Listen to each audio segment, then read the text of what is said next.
This story is a heartwarming yet challenging journey of how my niece and I, who aren't related by blood, became a true family. I am Mariel, a 35-year-old housewife. I started dating my college classmate Scott once we started our careers, and we finally got married just before I turned 30. We have a son, Roy, who's just turned 2. His vocabulary is still developing, but his boundless curiosity had him walking even before crawling.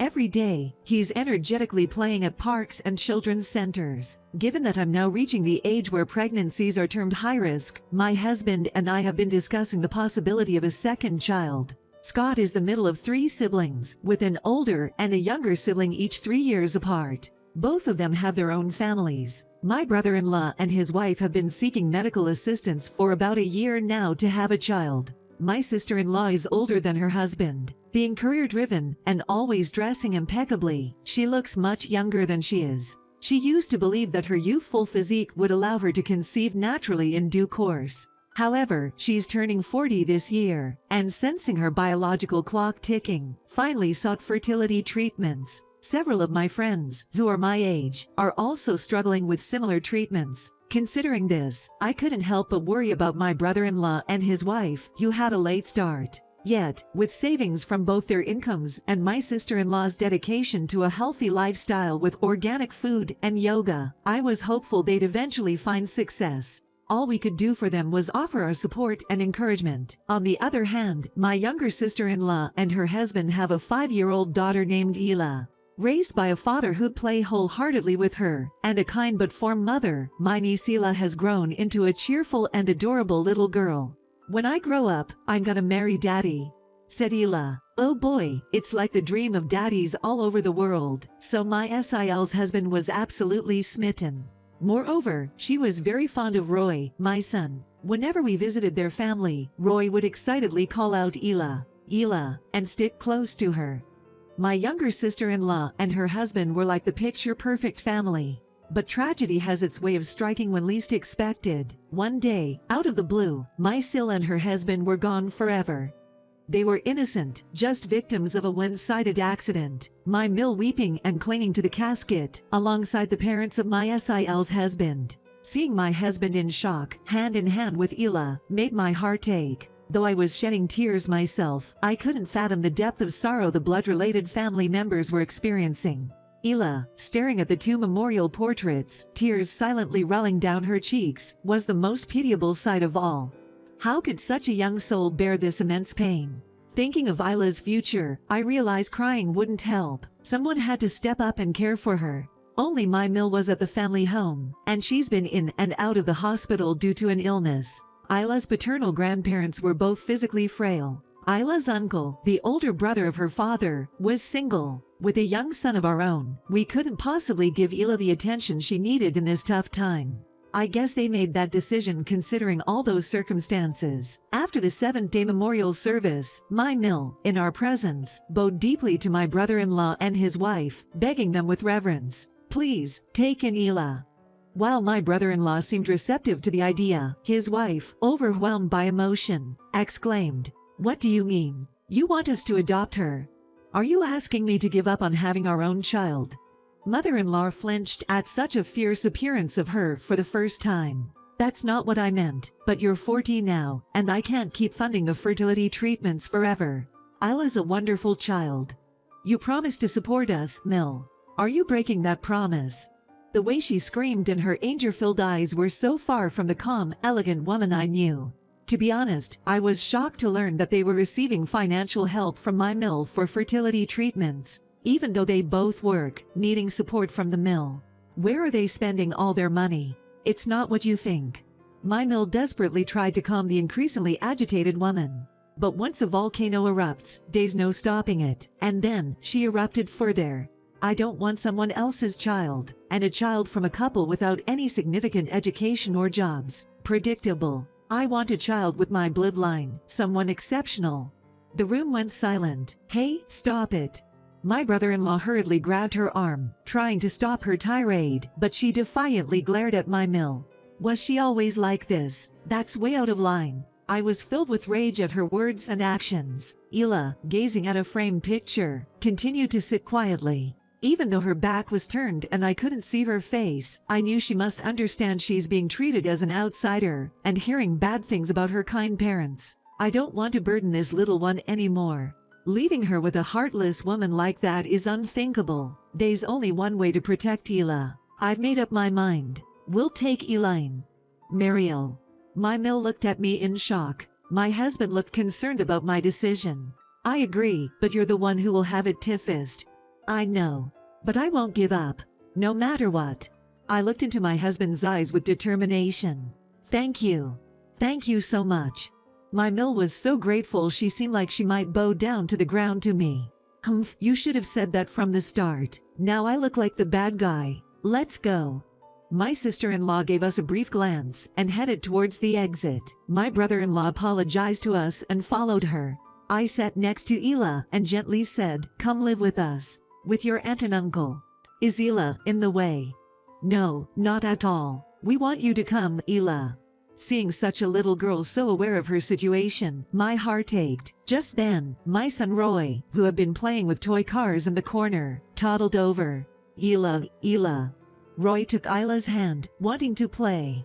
Roy, from today, Ela will be your big sister. Ela, big sis. Yes, your big sister.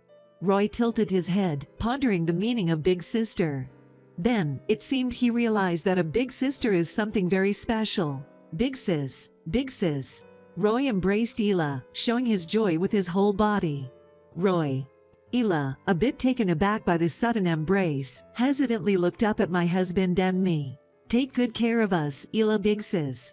I said with a smile, causing her face to crinkle in response. She then hugged Roy tightly, her little shoulders shaking as she sobbed. Holding back my own tears, I silently vowed to protect her until she grows up. From that day on, Ela became part of our family. She was such a good girl. She'd get herself ready, behaved well at preschool, and even helped around the house. But her smiles were rare, and it was painful to see her gritting her teeth, trying so hard to find her place. From the stress and grief of losing her parents, there were nights when she'd suddenly cry out, or even wet the bed. I often wondered, looking at her cry in the dark, if I could truly heal her broken heart. During these moments, our son, Roy, always managed to lift our spirits. He'd follow Ela around, saying, "Big sis, let's play." Expressing his deep affection, Roy, always seeking Ila's kindness, seemed to give her a sense of belonging. At first, she would merely play along, but gradually they began to quarrel over toys, and she'd scold him when he misbehaved, just like any other siblings. In turn, she began to open up to my husband and me. It wasn't anything demanding, just little requests like, "I'd like to have curry for dinner," but I was happy with Ila's simple request. My husband was always eager to look after Ela, and my mill did everything she could to support us. 2 years had passed since Ela joined our family, and I decided to resume our efforts to have another child. I was torn about the decision. I was worried that it might upset Ela, but if I chose not to have a baby because of Ela, it might become a burden on her conscience. Every path has its own set of challenges and regrets, so my husband and I decided we wanted to choose the path with the fewest regrets. When I was safely into my second trimester, I whispered to Ela about our little secret. "You're going to have another little brother. Take good care of us, Ela big sis." She looked surprised at my words, then leaned into my belly with a delighted expression. Looking at her, my heart swelled with love, and we began discussing names for the baby. On an ordinary day, my brother's wife suddenly showed up at our house. It felt as though the devil had arrived. She glanced at my belly, her face twisting in distaste. "Ugh, you're really pregnant." She probably heard about my pregnancy from my mill. Had she come just to verify, taking care of a child that's not even blood related, and now you're having another one? You're so thoughtless. I pity the child who's raised by you. I was taken aback by her sudden antagonistic tone. What does she know about our family, especially after 2 years without contact? "It's okay. My husband and I discussed it thoroughly," I replied. "Oh, come on. It's going to be harder than you think, raising 3 kids and also taking care of one that's not even related to you. And what's your point? Should I give up on this baby?" "That's not what I mean. I'll take the baby," she retorted. What? I couldn't comprehend what she was saying. Just moments ago, she had belittled my unborn child. My mother-in-law says that she can't pay for infertility treatment anymore. So, I'll do you a favor and take the child. I mean, clearly you lack planning. What on earth? What is this person talking about? The words I finally managed to utter were trembling with anger. There's no way I'd hand him over. He's my precious son. Don't talk about him like he's some unwanted dish. Oh, dear. Another boy. You're not very good at this, are you? Boys are so rough, girls are much better. What? Oh well, if that's the case, what was her name? Hila. Give her to me. What? Criticizing having a boy is one thing, but to have refused her 2 years ago, and to have even disparaged her parents, and now wanting to take in Hila. What nerve! I won't hand her over. I will never hand over a child who has been desperately living in a world filled with sorrow from losing her parents. Hila is under my care. I'll take full responsibility and raise her till the end. I firmly denied her unreasonable demands. Oh, playing mommy after just raising her for 2 years. Her real mom would be heartbroken. Do you think I'd hand over a child to someone who disregards the pain she's been through for the past 2 years and treats kids like objects? Come on, you have 3 already. Don't be greedy, just give me 1. Over my dead body. She must have thought I'd hand over the kids easily, as she stomped her feet in frustration. At that moment, the doorbell rang. I also heard a man's voice from the other side of the door. It's my brother-in-law. Hey, you're here, aren't you? Yay. The previously flustered woman, looking pale, swiftly opened the front door and ran away. My brother-in-law, barely avoiding her body slam, said, "Sorry, I'll explain later," and chased after her. Left behind, I collapsed onto the spot, the tension drained from me. From the living room, Hila and my son, Roy, cautiously approached me. Hila, Roy. Mom, Hila's not going anywhere, right? She'll always be Roy's big sister, won't she? Roy looked up at me with anxious eyes. Of course, she is. Because Hila is my family. As I gently stroked their heads, Hila softly spoke, "Can I stay here?" The same words she'd said 2 years ago. Back then, to be honest, a big part of me had taken her in out of sympathy. But now, seeing her give her all to live, she felt just like my own daughter. "Yes, I'd love for you to always be here," I told her, pouring all my feelings into my words. Hila, her face on the verge of tears, responded with the brightest smile. "Yay." Hila and Roy hugged me, and I hugged them back tightly. Feeling their warmth, I sensed the baby inside my belly moving joyfully. A few days after the unexpected visit from my brother-in-law's wife, my brother-in-law and mother-in-law came over to apologize for her behavior and shared some shocking news. Turns out, she'd apparently been having an affair. Seems like she was frustrated with the unsuccessful fertility treatments and thought that if she switched partners, perhaps she'd have a better chance of getting pregnant. So, for over a year, she'd been trying to conceive with a married colleague at work who already had kids. Her reason for choosing this man, not only because she found him attractive, but because he had a proven track record of having children. However, her scheme didn't pan out, and her infidelity was discovered by my brother-in-law. He apparently confronted her about it, and even demanded alimony. In her desperation, she seemed to believe that if she just had a child, everyone would forgive her. It's mind-boggling and infuriating, but it appears that in her panic state, she wasn't thinking straight. Still, she sure acted high and mighty. That's when she fled from that discussion and targeted our child, Hila, attempting to snatch her from our home. I was absolutely dumbfounded by her sheer stupidity. I thought she was a more thoughtful person. How naive of me. I'm so relieved we didn't hand over Hila to someone like that. Unsurprisingly, my brother-in-law and his wife got divorced. She was sued for alimony by both my brother-in-law and the wife of the man she had an affair with. Her indiscretions were frowned upon at her workplace, and she apparently lost her standing there. She's already in her mid-40s. She's destined for a pitiful life, trying to pay off the alimony on her own. On the other hand, my husband and I, inspired by these events, decided to adopt Hila. We were torn about taking Arnie's from the memory of her late parents, but we wanted to have more ways to protect her. Above all, I wanted to become Hila's second mother. Eventually, Hila began to call her late mother Mama and me Mom. Slowly but surely, we became a real family.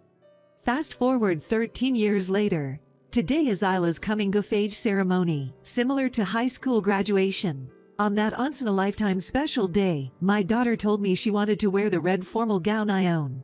I suggested she could just rent a modern gown without hesitation, but she insisted, "I want to wear your gown, Mom." So she stylishly accessorized my dress with contemporary belts and trinkets. On our way to the ceremony venue, a stranger out for a walk approached us. "Is it your graduation? You look so beautiful. You look just like your mom." We exchanged glances and shared a small laugh. How many times have we heard that? Since Hila started high school, people began saying she looked just like me. It's funny, considering we don't share any blood. Before I could finish, Hila interrupted. "It's natural that I'd start to look like you. After all, you've praised me, scolded me, fed me, and hugged me all these years. My body is made of all the love you and Dad gave me." Hila. When I lost my real parents, it hurt so much. I even wished they'd taken me with them. But now, I'm glad to be alive and to have grown up. I'm truly thankful from the bottom of my heart for you making me part of this family. Thank you for becoming my mom. Tears welled up in my eyes as I looked at my beautiful daughter. Those are my lines. Oh, come on, don't cry, Mom. But seriously, right here in the middle of the street, I spent since 5 in the morning getting my makeup done.